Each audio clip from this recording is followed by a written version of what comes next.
Hey, it's Jasper, and today we're talking about powered bookshelf speakers. Honestly, I'm so excited to make this video because this is a pretty amazing lineup of speakers. I went a little bit overboard and just kept on adding different ones for different use cases and different budgets until I got here, and we're going to talk about it today. We're going to talk about sound quality, listening characteristics, use cases, design, inputs, outputs, features. We're going to try to cover it all as quickly as possible, all with the goals of trying to help you find the right speaker for your budget. So some of these speakers are around $100 or maybe a little bit less. Some are around $1,000. We got the whole gamut here, and I'm really excited to talk about it. Before we dive in, a few things. First, I'm not a hardcore audiophile, so we're not going to be pulling up frequency response charts, things like that. If you want that, this isn't the right video for you. Second thing, I know there's going to be a lot of people saying, Jasper, don't get powered speakers. Instead, get passive speakers plus a separate amp. And I hear you, and that's perfectly valid. But it's not necessarily the right advice for everyone. Powered speakers can make a lot of sense for people who want just have the elegance and simplicity of an all-in-one solution. So this video is for those people. Finally, I am trying to get this YouTube channel off the ground. Right now, I think I have about 550 subs, and I'd love to get that up. So first, watch this video, make sure I'm not trash, but if I'm not, I'd love a sub. I would love if you like the video. Also, comment. If you've got any questions about speakers, you want to talk about them, if you think I missed something, or you have any feedback for me, I'm all ears. Drop a comment. And then finally, if you're in the market for a speaker, please, I would really appreciate it if you could use the affiliate link in the description. I paid for all these speakers with my own money, and I went a little overboard, so I would absolutely love to try to recoup some of my costs, and you supporting me that way would go a long way. And with all that, let's get into some speaker options. So the first group of speakers we're going to be talking about are the less than $60 or so market. These speakers are not good speakers. I'll just be candid, but they do serve a purpose. If you're just looking to have something that's super cheap to replace like your internal laptop speaker, something along those lines, this might make sense for you. So the two I got are this Electrohome speaker and this Sanyun speaker. They're both around 60 bucks. I think this one's a little bit cheaper than this one. This one's like 50, this is 60. They both have only 3-inch woofers. This one here, that's actually a fake tweeter. And honestly, that makes me absolutely hate the speaker because what the heck? It is quite elegant. It does remind me of some other speakers that, I might know about, but it's fine. Like, I don't really recommend these speakers unless you're really on a budget and you're just trying to get something super simple to solve your needs. They do have decent inputs, like they've got Bluetooth, they've got aux-in, but they're not great speakers. Only get these if you're absolutely desperate. So for around $100, there's one speaker that stands above all the rest that is honestly widely loved in the audiophile community for its price. And also just look on Amazon. It's like, I think one of their best-selling speakers, has like 18,000 reviews and 4.6 stars. And that is this Edifier 1280T. This does not have Bluetooth, but if you want to get a version of this with Bluetooth, you can spend like an extra 20 bucks and then you can get the R1280DB. That one has Bluetooth on it. But yeah, it has a 4-inch woofer, a 1/2-inch tweeter, 42 watts. It's got 2 RCA inputs. And if you want to, you can spend a little bit extra and get the R1280DBS. And that one also has a sub out. And Edifier also makes some really nice and pretty cheap little subs that would then turn this into like a pretty great speaker system for not very much money. It's not like hardcore audiophile sounding, but for like $100, $150, you really can't do much better than this. It is just an excellent all-around speaker. It also has a cute little remote if you're into that. So the next speaker I want to talk about is the Swan OS 10. This is about 160, 170 bucks. Sometimes it go on sale for a little bit less, but it is widely regarded in the audiophile community as being one of the best options if you're trying to spend a sub $200. It is a really refined and bright, but not harsh sound. And it also has some great features as well. It's got Bluetooth, it's got optical input, it's got RCA, it supports coax, it's 62 watts, it's got a 4-inch woofer and a 20mm tweeter, and it is just an excellent all-around speaker. Honestly, the things that I don't like about it are, one, the power cable's not removable, just why? There's no sub output, so you can't really upgrade it in the future, and the style's a little bit polarizing. I don't necessarily love this look, but some people may. And also there's a touch panel on the top. That I don't love, but honestly, you don't have to use it very much. It does have a nice little remote as well. So if you want just like budget audiophile sound, this is a great option. It's not going to get incredibly loud, but for something like a computer desk or a small room, this, you really can't go wrong. So the next speaker I want to cover is the Klipsch R40PM. This is about $250, and I think it's great value for what you get. It's actually an upgraded version of the older Klipsch RM41PM, which is this one. You can see this has a removable grill just like this one. So if you don't like this kind of bright orange Klipsch styling, you can hide it. And this is an upgrade of the old one for a few ways. One, you can see the horn is bigger on the new one, which helps improve the treble response. And then two, the cabinet is actually gotten a lot deeper. So that deeper cabinet helps improve the bass response. And if you do want even more bass, Klipsch also makes some really nice subwoofers. So you can definitely add one of those. These do have sub outs. And in addition to the sub outs, they also have basically any input you could possibly want. So they've got Bluetooth, they've got USB, they've got optical audio, they've got RCA, they've got 3.5 millimeter, and they also have a phono preamp. So if you have a record player, you can easily pop that in there as well. They've got the 1-inch tweeter, the 4-inch woofer, and overall, I think they just sound great. Klipsch has kind of a divisive sound profile often, where a lot of people say they elevate the treble and they elevate the bass, and that can be kind of grating. This is definitely a little lively, but it's not anything outrageous. I actually really like the way it sounds. I like the way it looks. So yeah, I think it's definitely a great option. But if you do want something a little bit more neutral, we're going to touch on that one next. So now for around that same $250 price point, another alternative to that Klipsch is the JBL 305 Mark II. This is an excellent kind of studio monitor. So if you're looking for something that's super neutral that you'll use for something like sound mixing, this is a great option. Its looks are a little polarizing because you can see how shiny it is. I really like the way it looks. I wish it wasn't quite so shiny. All things considered, this is just really widely recommended from the audio community as being one of the best kind of neutral studio monitors you can get at this price point. It is definitely geared towards professional use case though. So if you turn it around and look at the inputs, you'll notice it has an XLR. It also has a TRS input. It does not have like a traditional 3.5 millimeter input or any digital inputs. So that's a bit of a downer, but super easy to overcome that with just some adapters. Yeah, so if you want something more neutral, get this. If you want something a little bit more lively, get this. But both of these at the $250 price point, hard to go wrong. Let's look at speakers in the $300 to $350 price point. And the first one I want to talk about is actually the speaker I use on my personal desk, which is the Kanto Aura. From a styling perspective, it actually looks really similar to the JBL 305 that we just looked at. You can see it has this waveguide that is just really similar to the JBL. And honestly, I just absolutely love the speaker. It sounds phenomenal. It has surprisingly good bass response for its size. It's super accurate. It's really easy listening. It doesn't really cause any fatigue. I kind of think of this as like the upgraded Audioengine A2 side of things. Like it's very pretty and small and compact, but packs a big punch. And I think it's superior from like a sonic perspective over the Audioengine A2. And let's just look at the back really fast. You can see it has Bluetooth, it has USB-C, it has RCA. It also has a sub out, and Kanto makes some great little subs. Overall, this is just a really versatile and great computer speaker or near-field speaker. It's not like a studio monitor per se. You could probably use it for that if you had to or wanted to, but I think it's just great for like casual everyday listening if you've got the budget. Also, they're coming out with this in white very soon, so I'm excited about that too. So the other option I want to touch on in the like 300 to 375 range is the Kanto U4, which is this speaker. So first, let's just talk about its styling. I happen to think it looks fantastic. It's super minimalist. It feels really nice. Great finish on it. This is the matte white one, but it does also come in a variety of colors. I absolutely love the way this looks. Also, I love the way you control it. Kanto has a super intuitive input mechanism where you push once to change the input, or you can cycle through them, and then you twist for volume. On the other side, you'll see we have this little black window, which is actually for the remote.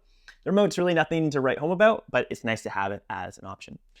So now from the sound side of things, I happen to like the way that Kanto tunes their speakers a lot. They are just pretty neutral sounding, but not boring sounding. This has pretty good bass response. It has a 4-inch driver and then a 1-inch tweeter. And yeah, it's not grating, but it is lively. It's kind of hard to describe, but in general, I'm a big fan of the Kanto tuning. And I think that you'll probably be pretty happy with the sound profile on it. The other thing I'll say is this relative to the Aura, this gets louder for sure. So if you were looking to kind of fill a medium-sized room, this probably makes sense. I wouldn't try to use this in a large room just because it's not going to really have enough power. But medium-sized room is great. The Aura is really for near-field listening, just on like a desk, and that's about it. And now let's talk about the inputs on this. So the only downside of this is it doesn't have a USB input. I love those wired digital inputs. It does have 2 optical inputs, which is kind of rare. It has RCA, has Bluetooth, and then it also has a 3.5 millimeter jack. The other thing I'll say is it does have a sub out. So if you like the speaker, but you want to just enhance it with the bass, go get a nice little Kanto sub. They make some really solid options. And between that and this, you'll have a really nice sounding and looking speaker system for your desk or for a room. Yeah, all things considered, I'm a big Kanto fan, and I don't think you can go wrong, honestly, with either of these options. So for this $450 to $550 price range, I've got 3 different recommendations. I've got the Vanatoo Transparent Zero Plus studio monitor. I also have the 5s by Klipsch, and then I also have the A5 Plus by Audioengine. They all serve kind of very different needs and use cases, but I thought that they all make sense for this price point just because they're all such good speakers. So first, let's talk about the 5s. The 5s are a little bit controversial for a few reasons. One, the styling isn't to everyone's taste, which I get. I happen to really like it, but not everyone does. The good news is if you don't like the front horns, you can just put the included grill on it that attaches magnetically to kind of cover those up. On the top, you can see it has these really big metal analog rollers that control the input as well as the volume. But yeah, I get why this isn't necessarily everyone's cup of tea. But the other controversy of this speaker is when it originally came out back in 2020, Klipsch kind of botched it because the bass was just really kind of bloated and congested, and there was nothing you could do about it. The good news is that's been fixed now. So a lot of those early reviews that totally panned the speaker are no longer relevant because now you can connect to the speaker via Bluetooth and use the app to adjust its sound profile to your specific liking. And I will say from a sound perspective, I really like the way this sounds. It's very bright and lively, but not grating. And also that has a 4.5-inch long throw driver, which has surprisingly good bass response, given that it's only a 4.5-inch driver. And if you do want to add additional bass, it of course has a sub out, so you can connect it to one of Klipsch's excellent sub options.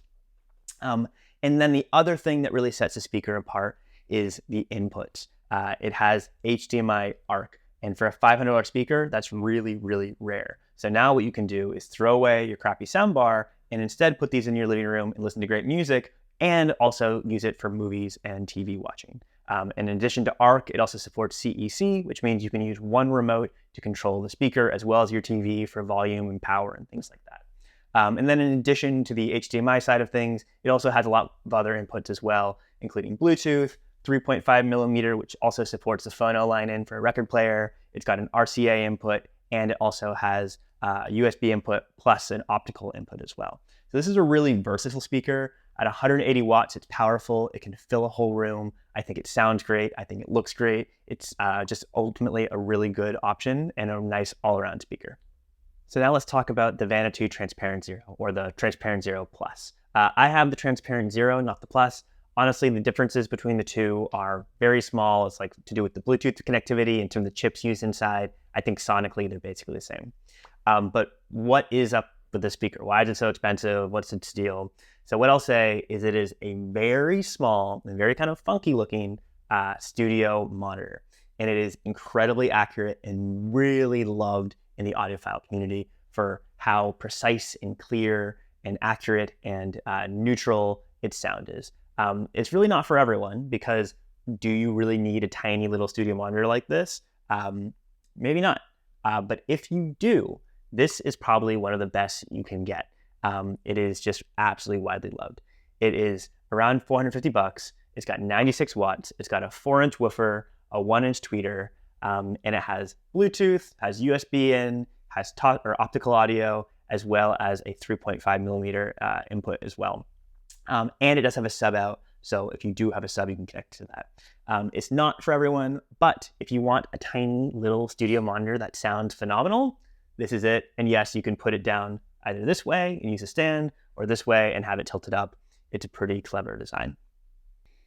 So let's talk about this kind of funky looking speaker here. This is the Audioengine A5 Plus, and the Plus means that it has Bluetooth, so you can see if you put this little antenna up, you can also tuck it down. But yeah, that's the $500 version. They also make a $400 version that doesn't have any Bluetooth. This is a little bit polarizing in design maybe because it's like kind of looks a little retro, but honestly, I like its styling. This is the bamboo finish one. They also make it in a gloss white and a gloss black. You can also see on the back of it, the antenna is tucked, but it also has this big heatsink for its Class D amplifier. And then in terms of inputs and outputs, it has a sub out as well as a 3.5 millimeter input, as well as RCA, as well as Bluetooth. Sadly, there's no USB or no optical on this, but it's still just a great all-around speaker. It's built really well. It's really heavy, and also it just sounds great. The 150 watts and that 5-inch woofer really kind of give it some power. And if you've ever listened to any of Audioengine's other speakers, you know that they tune them really nicely, so they just kind of have like a nice full sound. This delivers on that 100% as well. At 150 watts, this can definitely fill a whole room and then some. So if you're looking for something that's just like really minimalist, really simple, really elegant, this is definitely a great option. All right, we are now at that around $1,000 price point. That's a lot of money to spend on the speaker, but I absolutely love this one. It's probably my favorite one on this table, and this is the KEF LSX2 LT. LT stands for light. This one's actually around $900. There's a non-LT version, which is around, I think, $1,300. Sonically, they are the same. The only difference is this one, A, is not covered in cloth. B, it doesn't have the wireless link between this and its sister speaker, so it's got to be physically connected with a wire. They use a USB-C cable, no big deal to me. And then C, this doesn't have a 3.5 millimeter input. For whatever reason, they took that off the cheaper version. No big deal for me. But I absolutely love this speaker. First, because of its styling. KEF just has a way of making speakers look so good. This is a really small speaker, but it has a really big sound. I also love how they embed the tweeter in the middle of the woofer. We've got this 4.5-inch woofer with a 19 millimeter tweeter in the middle. And yeah, it just sounds absolutely phenomenal. It is, I want to describe it as like light and airy. So it's just really like crisp and clear, but it's not grating, and it has excellent bass response. If you do want to add a sub, you can, because there is a sub out, but frankly, I don't think it needs it, at least not for my use case. And it is just such a pleasure to listen to. And the great thing about that is it also has amazing connectivity. So it means you can use it not just for listening to music, but you can also replace your soundbar with it, similar to the 5s. It has an HDMI ARC connection and CEC, so same thing with the 5s. You can use one remote, plug it into your TV. It works really well like that, and I've been using it with my TV for the last month or so and absolutely love that. And then in addition to all the kind of standard connectivity of Bluetooth and USB and optical, it also has Wi-Fi, which means it's kind of like a premium Sonos speaker, because now that gets you AirPlay, it gets you Spotify Connect, it gets you Tidal Connect, it gets you Chromecast. You can really play any audio source you want to this thing. So yeah, I absolutely love it. I've been using this thing every day. Every time I turn it on, it makes me smile. It is a lot of money, but yeah, I'm really enjoying it. And I think you might too. We did it. That was a lot of speakers, maybe too many. I probably should have gone deeper with a fewer number of speakers rather than have that crazy breadth, but I just couldn't help myself. Let me know what you thought. Drop a comment. Let me know if you think I missed anything, if you have any feedback. Always trying to get better. Or again, if you have any questions about any of these speakers, I'm more than happy to talk to you about them or try to point you in the right direction. Also, if you are in the market for a speaker, like I said earlier, I would really appreciate it if you could use the affiliate links. That goes a long way in hopefully helping me recoup some of the cost of this. And then there's also a few other speakers I didn't mention that are just crazy expensive, but I'll just talk about them now really quickly because I think they're all pretty epic. One is the DVLA Phantom. I actually used to own the speaker. I think it's around $3,000 for one. So you know that's a crazy speaker, but it sounds phenomenal and amazing bass response. I'll leave a link in the description for that if you're into that. And then there's also some more premium and bigger speakers from KEF, the LS52, or II for 2. That is an amazing speaker. I think it's like $2,300, but definitely if you're into like really, really, really premium powered audiophile style speakers, that's one to consider. And then finally, Klipsch, they make obviously the 5s, which I have here, but they also make the 7s and the 9s. And I think the 9s are about $1,500. But again, that's an absolutely amazing speaker as well. So check those out if you're looking for more inspiration. And yeah, I'll see you on the next one.